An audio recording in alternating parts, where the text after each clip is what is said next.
एक बार फिर से आपको और आज चर्चा हो रही है कि जो मनभेद हो गया राजनीति पे उस पर, और बड़ी विस्तार से भी चर्चा हम लोगों ने की। अब मैंने कहा था कि 2024 के चुनाव की पहले जो तस्वीर बन रही वो किस पे आलंबित होंगे।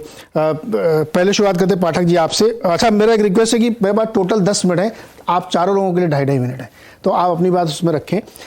पाठक सर, ये सोशल डिवाइड और फ्रीबीज पे चुनाव होगा? मतलब फ्रीबीज इसलिए क्योंकि मेरे को सत्ता बाई हुक और बाई क्रुक हासिल करनी है, तो कुछ भी करके मेरे को लेना, तो फ्रीबीज देना पड़ेगा। दूसरी तरफ है कि फ्रीबीज साथ साथ मैंने इतना बड़ा डिवाइड कर दिया है व्हाट्सएप ग्रुप से लेकर के केंद्र सरकार तक कि अभी गुरु आपको तय करना पड़ेगा। आप धर्मयुद्ध में इधर उधर हो सकते हैं, बीच में कुछ चॉइस नहीं है आपके पास। इसी पे होगा 24 का चुनाव? देखिए, हाँ, डिवाइड बिल्कुल रहेगी और डिवाइड बढ़ने वाली है। क्योंकि होता क्या है कि जैसे मैं देख रहा हूं पिछले 9 साल में जो पोलराइजेशन है या जो डेस्परेशन है, जो इको चेम्बर्स हैं, जो डिल्यूजन है लोगों में, वो बढ़ता जा रहा है एट ऑल लेवल्स। तो और ज्यादा पोलराइज होगा। जहां तक आपने बात की कि भाई वेलफेयर स्कीम्स या उनके प्रोमिसेस, वो दोनों करेंगे। वो बीजेपी भी करेगी और कांग्रेस भी प्रॉमिस करेगी, अपने राज्यों में कुछ कुछ लागू करेगी। तो वो तो लड़ाई दोनों की बराबर की होने वाली है। प्रोमिसेस पूरे रहेंगे कि आपको ये मिलेगा वो मिलेगा, लेकिन साथ में जो डिवाइड है वो और ज्यादा एक्यूट होने की पूरी संभावना है। क्योंकि अभी देखिए इंडिया में, मैं बस खत्म इसी से करूंगा कि एक अजीब मिसमैच आ गया है। इलेक्टोरल पॉलिटिक्स की दिशा जो है उससे भारत की जो इंटेलेक्चुअल या इंटेलिजेंशिया की या क्रॉनिकलर्स की, एनालिस्ट की दिशा अभी थोड़ी कटी हुई है। तो वो पोलराइजेशन बहुत ज्यादा होता है, एक दूसरे को समझ नहीं पा रहे हैं, एक दूसरे को समझना नहीं चाह रहे हैं। तो अगले टाइम आपको पोलराइजेशन 24 में शायद सबसे ज्यादा मिलेगा। नहीं तो पाठक जी, ये जो इंटेलेक्ट वाली बात आपने कही, ये इसमें कोई गुंजाइश लगती है कि आपको ये कॉम्प्रोमाइज हो जाएगी या मिल जाएगी या कुछ इसमें नैरो डाउन होगा? या मुझे लगता है कि नहीं होगा, ये तो ऐसे ही चलेगा। हाँ, ये ऐसे ही चलेगा। अभी पोलराइजेशन चलेगा और बढ़ेगा। मैं आपको बता रहा हूँ और ज्यादा बढ़ेगा। 29 तक आते आते शायद पोलराइजेशन में, जब लोग, देखिए, नया कॉमन सेंस सेटल होते हुए बहुत टाइम लगता है और वो बहुत पेनफुल टाइम होता है, प्रोसेस बड़ा पेनफुल होता है। तो अभी पेनफुल प्रोसेस चरम पर पहुंचा नहीं है, अभी पहुंचेगा 24। राहुल सर, चरम पर नहीं पहुंचा, अभी ये और होगा, और ज्यादा डिवाइड होगा, और फिर से एक बार स्टैब्लिश होगा कि नहीं साहब। मतलब मेरा सवाल एक बेसिकली ये है कि ये डिवाइड एक्चुअली क्या स्ट्रक्चरल है या सुपरफिशियल है? देखिए, स्ट्रक्चरल मैं इसलिए कह रहा हूँ, मैं इस क्वेश्चन को विस्तारित करता हूँ। राहुल, विकास सर, आपका 30 सेकंड बाकी था, आप जवाब दे सकते हैं। दरअसल 2014 से अब तक जो डिजिटल क्रांति हुई है सर भाई, ये इसको बहुत लोग इग्नोर करते हैं। इस क्रांति ने मुंबई से लेके झुमरी तलैया के गांव में रहने वाले आदमी को एक प्लेटफॉर्म पे खड़ा कर दिया है। अभी कुछ भी ऐसा नहीं है जो आपके पास एक्सक्लूसिव हो और उसके पास ना हो। तो इससे बहुत बड़ा एक सोशल इक्वलाइजेशन चल गया है, इसलिए ये स्ट्रक्चरल चेंज मुझे लगता है। विकास सर, आप पहले छोड़ जवाब दीजिए, उसके बाद फिर राहुल सर आप पूरा। मैं तुरंत आपको बताऊंगा। इक्वलाइजेशन एक लेवल पे हुआ है, दूसरी तरफ एक और भी चीज है। सोशल मीडिया पर वो चीज ज्यादा बिकती है जो आपको पैशनेट बनाए। तो वहां एल्गोरिदम्स भी होते हैं, जो आप चाहते हैं वही आप देखेंगे।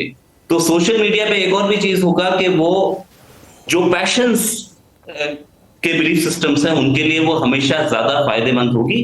और एल्गोरिदम्स लोगों को वही दिखाएंगे वो देखना चाहते हैं। पोलराइजेशन बढ़ता जाएगा। बाकी हाँ, डेमोक्रेटाइजेशन भी है। आज अगर कोई पत्रकार कुछ लिखे तो कोई भी आदमी ट्विटर पे उसको जवाब दे सकता है। 15 साल पहले वो संभव नहीं था।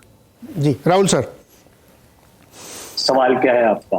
सवाल मेरा है कि 2024 के लिए आलम्बन क्या है? तो मैं एक तो पहले आपके अटल बिहारी वाजपेयी और वो जो आपका एक कमेंट था कि आज विचारधारा से, देखिए, मैं जो पार्टी सिस्टम वाली ये जुड़ा हुआ आपके इस उत्तर से, स्ट्रक्चरल बहुत इंपॉर्टेंट होता है। वाजपेयी जी जो बचपन में हिंदू तन हिंदू जीवन कविता लिख रहे हैं, वो उनकी विचारधारा ऐसे नहीं थी कि वो कम हो गई होगी। वो 1990 से 2004 के बीच की राजनीति कर रहे हैं जब वो प्रधानमंत्री बनते हैं, जब उनकी पार्टी के पास 182 सीट है। अगर आप 1996 या 1998 का उनका भाषण, जब वो इस्तीफा दे रहे थे प्रधानमंत्री पद से, तो उन्होंने कहा था कि आज हमारे कार्यक्रम में 370, अयोध्या में राम मंदिर, ये नहीं है। हाँ, आज ये नहीं है। वो मानते, वो जो मतलब पर्सनालिटीज इंपॉर्टेंट होती है, पर पॉलिटिकल सिस्टम भी कंस्ट्रेन करता है कि आप आज क्या कर सकते हैं, क्या नहीं कर सकते हैं।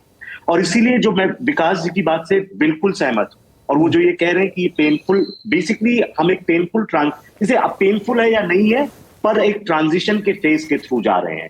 और अब इसमें एक तरह से सिर्फ पार्टी सिस्टम नहीं 2014 में चेंज हुआ है, बेसिकली अब हम एक, जिसे कुछ लोगों ने कहा कि 2018-2019 के आसपास हम the end of first Republic देख रहे हैं और the beginning of second Republic in India देखना शुरू हो गए हैं। तो सेकेंड रिपब्लिक कहने का मतलब यह है कि जो लेजिटिमेट पॉलिटिकल, बेसिकली जो कॉमन सेंसिकल पॉलिटिकल अंडरस्टैंडिंग थी कि सिस्टम कैसे रन करेगा, वो अंडरस्टैंडिंग टूट गई है। जो नई अंडरस्टैंडिंग है उसने अभी तक पूरी तरह से शेप नहीं लिया है।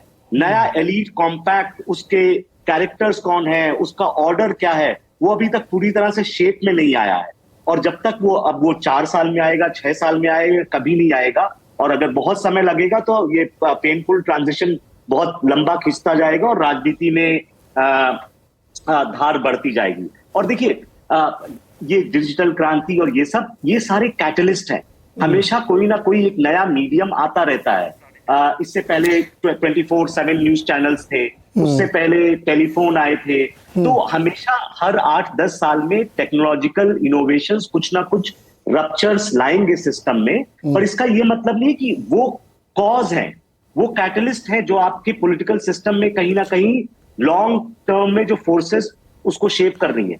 आज की भी जो पॉलिटिक्स कुछ नई नई चीजें अनलीश कर रही है, इसके शायद हमें असर आज ना दिखे, आपको 20 साल, 25 साल, 30 साल बाद इन फोर्सेस के असर दिखेंगे। फाइनल पॉइंट ये देखिए, फ्रीबीज दोनों तरफ से प्रोमिसेस होंगे। मेरे को कभी नहीं लगता है कि इलेक्शन जनरली और खासतौर नेशनल इलेक्शन किसी एक मुद्दे पर जीता जा सकता है। ये कॉम्बिनेशन होता है जिसमें परफॉर्मेंस मैटर करेगी। तो आपसे प्रॉमिस नहीं, क्या आपने डिलीवर किया या नहीं, आपकी लीडरशिप कैसी है, आपका सोशल कोएलिशंस कैसे है। और सोशल कोएलिशन से जुड़ा है आपका ध्रुवीकरण का मुद्दा।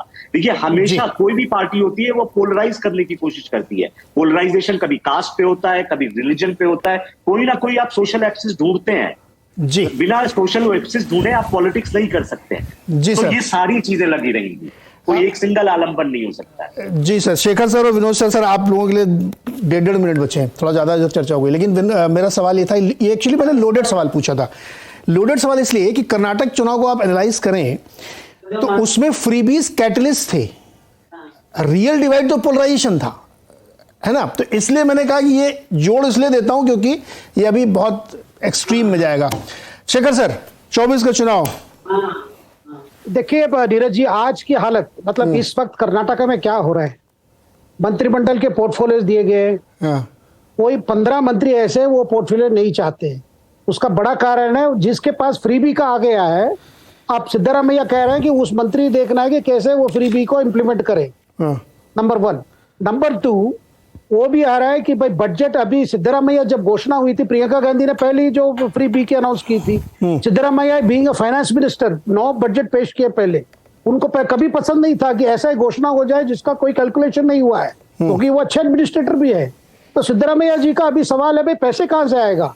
60,000 करोड़ की बात हो रही है। अब कह रहा है कि भाई पेट्रोल, अभी वहां जो बात हो रही है बेंगलुरु में, पेट्रोल पे आप 5 रुपया बढ़ा दो तब ये सारा बेकअप हो सकता है, नहीं तो नहीं हो सकता। क्या पेट्रोल बढ़ा सकते हैं, क्या प्रॉपर्टी टैक्स बढ़ा सकते हैं। एक फ्रीबी का भी एक दूसरा डेंजर आ गया है कि रियलिटी आ गया है। ठीक है, कांग्रेस को लग रहा है ये फॉर्मूला है, हिमाचल में चल गया, कर्नाटक में चल गया, अब तेलंगाना में भी वही होगा जी। हो सकता है राजस्थान में कुछ हो चुका है। तो ये फ्रीबी का भी एक लिमिटेशन आ रहा है। और बीजेपी के अंदर भी बहुत जबरदस्त प्रेशर बन रहा है कि प्राइम मिनिस्टर किसी तरह माने और अपने मैनिफेस्टो भी कुछ डाले।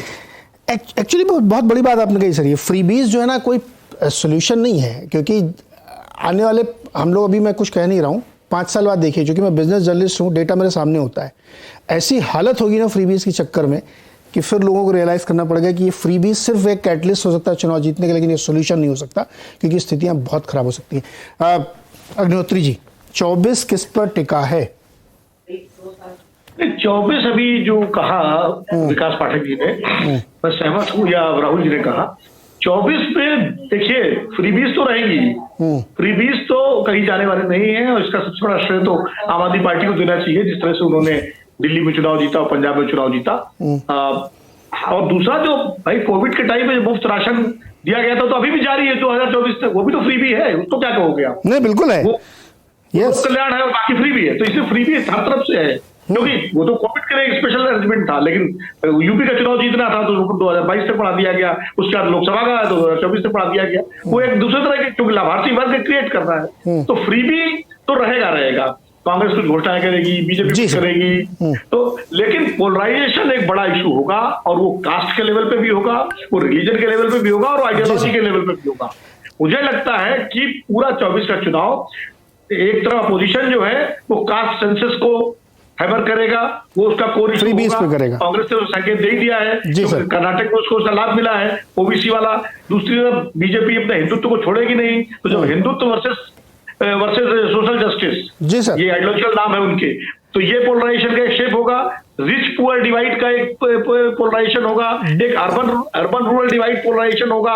ये कई तरह के पोलराइजेशन पॉलिटिक्स में होंगे 2024 में, और तड़का लगाने का काम करेंगे 24। हाँ, मतलब ये सारे एक अम्ब्रेला के नीचे आ जाएंगे, जो जिसको हम लोग पोलराइजेशन कह रहे हैं, वो अलग अलग कास्ट की बेसिस पे, और दूसरा फ्रीबी जो इसके सेंट्रल बने रहे। लेकिन जो हम लोग अपने असली इशू पे चर्चा कर रहे थे कि एक इतना बड़ा डिवाइड क्रिएट हो गया है कि इस बार का चुनाव 1 by 1 भी होने की बहुत बड़ी संभावना है, कि एक तरफ एक और एक तरफ बाकी सब, ऐसा लग रहा है। क्योंकि अब ये स्थिति ऐसी बनती दिख रही है कि बहुत बड़ा एक गैप क्रिएट हो गया, जहाँ पे ब्रिज की गुंजाइश मुझे बहुत कम दिख रही है। बहुत बहुत शुक्रिया इस चर्चा के लिए। उम्मीद करते हैं कि दर्शकों को बहुत कुछ सुनने समझने को मिला होगा। फिर बैठेंगे किसी दिन किसी और विषय करेंगे। आज के लिए इतना ही, बहुत बहुत शुक्रिया।